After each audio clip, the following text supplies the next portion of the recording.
దానికి ఆద్య, శ్రీను అత్తయ్య ఒప్పుకోలేదు.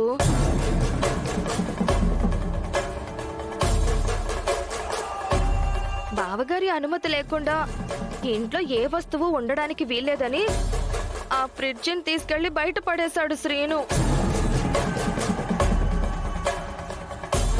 అమ్మని నా ఆరోగ్యం క్షీణించి నేను పోయినా పర్వాలేదు, కానీ ఫ్రిడ్జ్ మాత్రం ఇంట్లోకి రాకూడదన్నారు.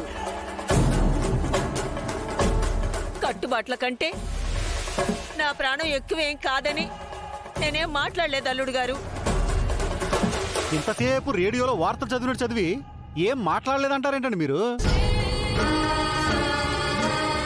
అది కాదురా, అంటే అన్నయ్యకి ఇష్టం లేనివేవి ఇంట్లోకి తీసుకురాకూడదు అనుకున్నాం కదా, ఆ ఉద్దేశంతోనే వాడు పడేశాడు, కానీ అంతకు మించి ఇంకేం లేదు.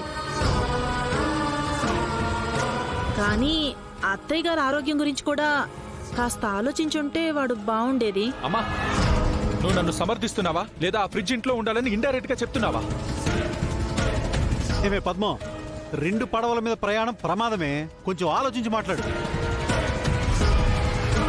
అది ఫ్రిడ్జ్ వల్ల కలిగే నష్టం ఏంటో అర్థమయ్యేలా చెప్పే ప్రయత్నం చేశాను బాబాయ్, అయినా పిన్ని వినలేదు. అందుకని వేలకు వేలు ఖర్చు పెట్టుకున్న వస్తువుని బయట పడేస్తారా?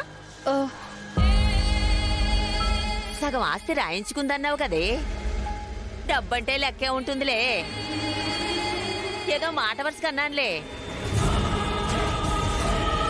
అయినా నాకు తెలియక అడుగుతున్నాను, మీరు ఈ ఇంటి మనిషే, రఘురామ్ గారు ఈ ఇంటి మనిషే, ఇద్దరికీ సమానమైన హక్కు ఉంటుంది కదా, మరి మీ మాటకు విలువ గౌరవం ఎందుకు లేదో నాకిప్పటికీ అర్థం కావటం లేదు.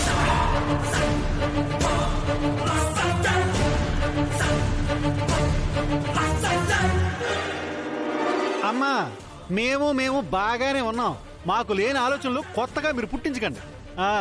నా మీద అంత అభిమానం ఉన్న వాళ్ళు దండెందుకేశారు?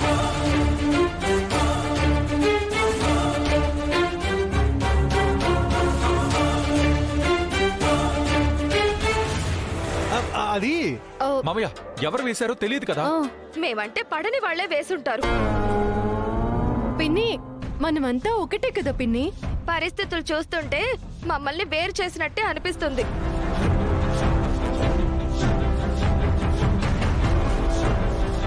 అమ్మ పార్వతి, భలే దానివమ్మ నువ్వు నీ ఆలోచనలు.